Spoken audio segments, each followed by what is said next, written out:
Praise the Lord.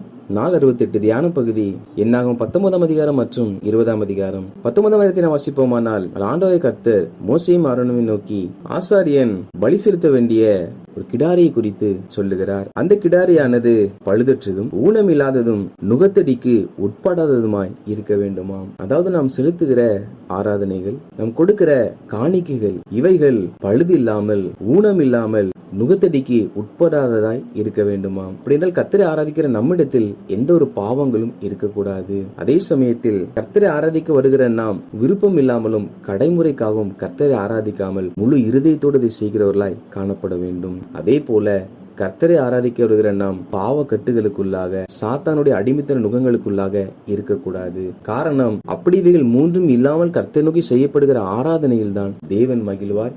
அந்த ஆராதனை தான் அவர் ஏற்றுக்கொள்கிற ஆராதனையாகும்.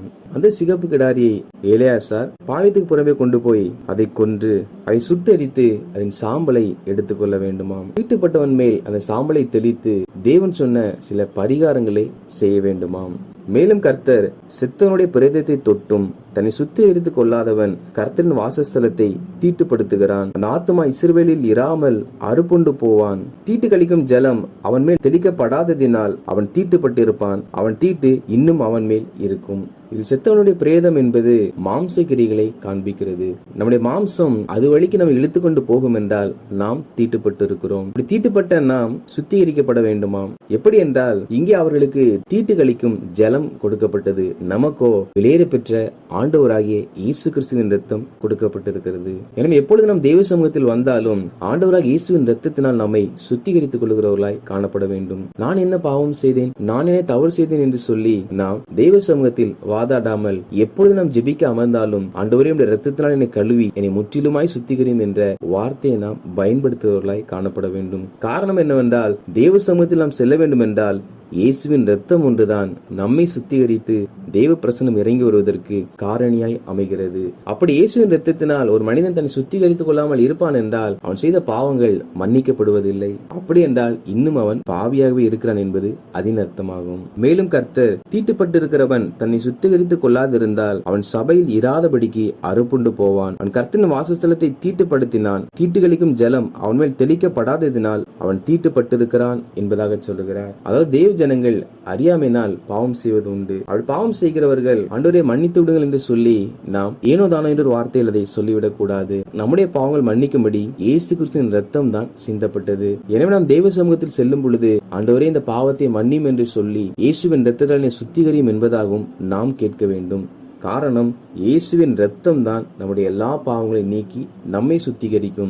எனவே இயேசுவின் ரத்தத்தை நம்மேல் கட்டளையிட்டு நம்முடைய பாவங்கள் எல்லாம் கழுவப்படும்படி நாம் ஜெபிக்க வேண்டும். 20ஆம் அதிகாரத்தை வாசிப்போமானால், அதில் இஸ்ரவேல் ஜனங்கள் சீனாய் வனாந்திரத்தில் வந்து சேர்ந்து அவர்களுக்கு காதேசில் தங்கியிருக்கையில் மோசே ஆரோனுடைய சகோதரியாகிய மிரியாம் மரணமடைந்தாள். எனவே அங்கே அவளை அடக்கம் பண்ணினார்கள். அப்பொழுது ஜனங்கள் தங்களுக்கு தண்ணீர் இல்லாததினால் மோசேக்கும் ஆரோனுக்கும் விரோதமாய் முறுமுறுத்து, எங்கள் சகோதரர் கர்த்தருடைய சந்நிதியில் மாண்ட போது நாங்களும் மாண்டு போயிருந்தால் நலமாயிருக்கும். நாங்களும் எங்கள் மிருகங்களும் இங்கே சாகும்படி நீங்கள் கர்த்தரின் சபையை இந்த வனாந்திரத்தில் கொண்டு வந்தது என்ன என்பதாக கூறினார்கள். அப்பொழுது மோசேயும் ஆரோனும் தேவ சமூகத்தில் சென்று மூங்குப்புற விழுந்து அழுதார்கள். அப்பொழுது தேவனுடைய மகிமை காணப்பட்டது.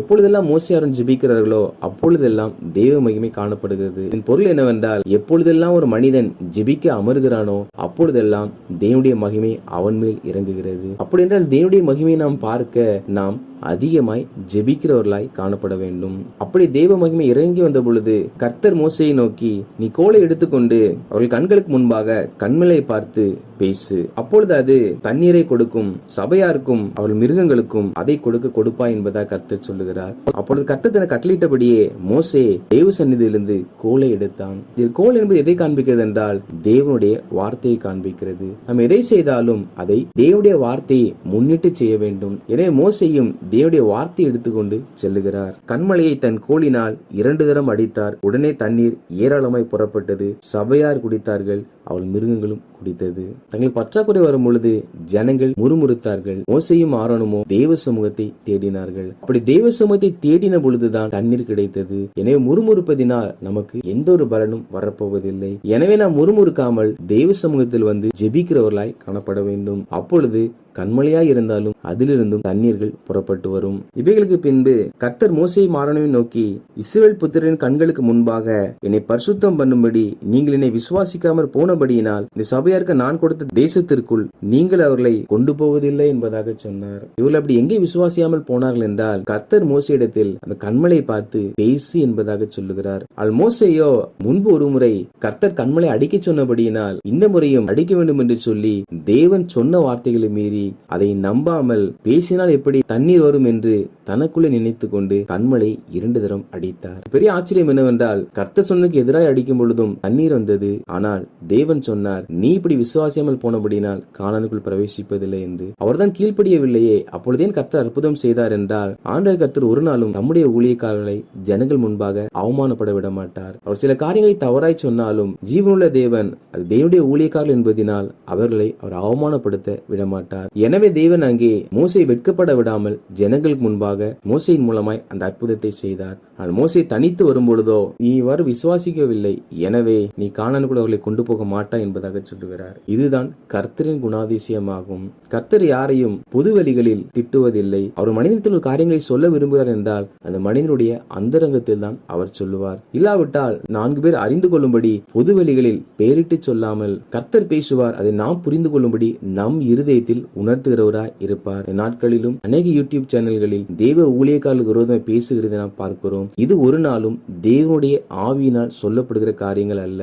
அவர்கள் நாங்கள் வசனத்தை சொல்லுகிறோம், நாங்கள் ஜனங்களுடைய கண்கள் திறக்கப்பட சொல்லுகிறோம் என்று சொன்னாலும் சர்வ வல்லமையுள்ள தேவன் ஊழியக்காரன் செய்த தப்பிதங்களை அவருடைய அந்தரங்கத்தில் தான் உணர்த்துகிறார். எனவே இவைகள் அந்தி கிறிஸ்துவின் ஆவி என்பதை நாம் அறிந்து கொள்ள வேண்டும். எனவே நாம் இப்படிப்பட்ட ஆவியினால் தாக்கப்பட்டு தேவ ஊழியக்காரர்களுக்கு விரோதமாக பேசுகிற எந்த ஒரு காரியத்தை நாம் பார்க்கவோ கேட்கவோ கூடாது. காரணம், அவைகள் நாம் பார்க்கும் பொழுது கேட்கும் பொழுது அதை பார்த்து நாம் சிரித்தால் அது தேவனுடைய அபிஷேகத்தை தேவனுடைய நாமத்தை அவமானப்படுத்துவதற்கு சமமானதாகும். இவைகளுக்கு பின்பு மோசே காதேசிலிருந்து ஏதோமே ராஜாவிடத்திற்கு ஸ்தானாபதிகளை அனுப்புகிறார். ஏனென்றால் இவர்கள் இங்கிருந்து பிரயாணப்பட வேண்டும். அதற்கு முன்பாக ஏதோமின் தேசம் இருக்கிறது. எனவே கடந்து போக எங்களுக்கு உத்தரவு கொடுக்க வேண்டும் என்பதாக சொல்லுகிறார். அதற்கு ஏதோமின் ராஜாவோ, நீங்கள் என் தேசத்தின் வழியே கடந்து போக கூடாது என்பதாக சொல்லி அனுப்பிவிடுகிறார். அப்பொழுது ஜனங்கள் தேசத்தின் வழியே செல்லாவிட்டாலும் நடைபாதை வழியே நாங்கள் செல்லுகிறோம் என்பதாக கேட்கிறார்கள். அதற்கு அவன், நீங்கள் கடந்து போக கூடாது என்று சொல்லி வெகு ஜனங்களோடு அவர்களை எதிர்க்க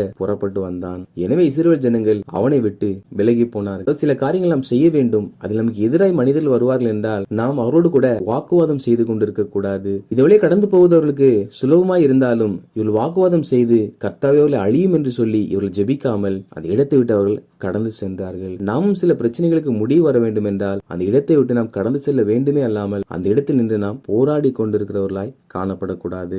மேலும் அவர்கள் ஏதோம் தேசத்திற்கு வந்தபோது அங்கே ஓர் என்னும் மலையில் தங்கினார்கள். அப்பொழுது கர்த்தர் மோசேயை நோக்கி, ஆரோன் ஜனத்தரோடு கூட சேர்க்கப்படுகிறான் என்றும் நீங்கள் கீழ்ப்படியாதபடியினால் கானான் தேசத்துக்குள் பிரவேசிப்பதில்லை என்றும் கர்த்தர் சொல்லுகிறார். ஆரோன் ஒரு பெரிய ஊழியக்காரர், அநேக விசுவாசிகளை கொண்ட ஒரு சபை மேய்ப்பனாய் இருந்தார். ஆனாலும் கீழ்ப்படியாவிட்டால் கர்த்தர் அதற்கு தண்டனை கொடுக்கிறவராய் இருக்கிறார். தேவனுடைய பார்வையில் பாவம் செய்யும் பொழுது நாம் செய்த நல்ல கிரியைகளையும் அல்லது நம்முடைய அதிகாரங்களையும் வைத்து நாம் கர்த்தர் நம்மை தண்டிக்க மாட்டார் என்று நினைத்துவிடக் கூடாது. காரணம் என்னவென்றால் தேவனுடைய பார்வையில் ஊழியக்காரர், விசுவாசி, காணிக்கை கொடுப்பவர்கள், ஐஸ்வர்யவான் என்ற வேறு பிரிப்பு இல்லை. அவர் பார்வையில் கீழ்ப்படுகிற மனிதன், கீழ்ப்படியாத மனிதன் என்ற இரு காரியம் மாத்திரமே பார்க்கப்படும். கீழ்ப்படிந்தால் யாராயிருந்தாலும் கர்த்தர் அவர்களை பலப்படுத்துவார். கீழ்ப்படியாவிட்டால் யாராயிருந்தாலும் கர்த்தர் அவர்களை தண்டிக்கிறவராய் இருக்கிறார். இதற்கு பிற்பாடு மோசே, ஆரோன் குமாரனாகிய எலெயாசார் 3 பேரும் அந்த ஓர் என்னும் மலையில் ஏறுகிறார்கள். அப்பொழுது கர்த்தர் சொன்ன வார்த்தையின்படியே மோசே ஆரோனுடைய ஆசாரியனுடைய வஸ்திரங்களை எல்லாம் கலற்றி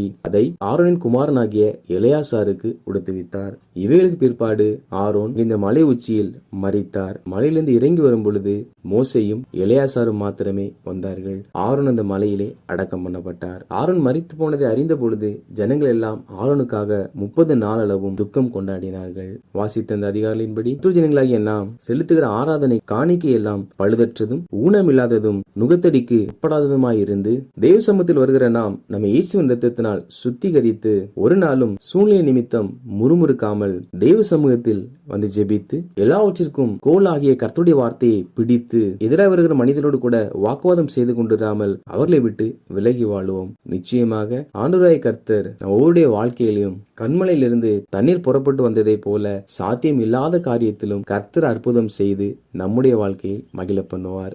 ஆமேன்.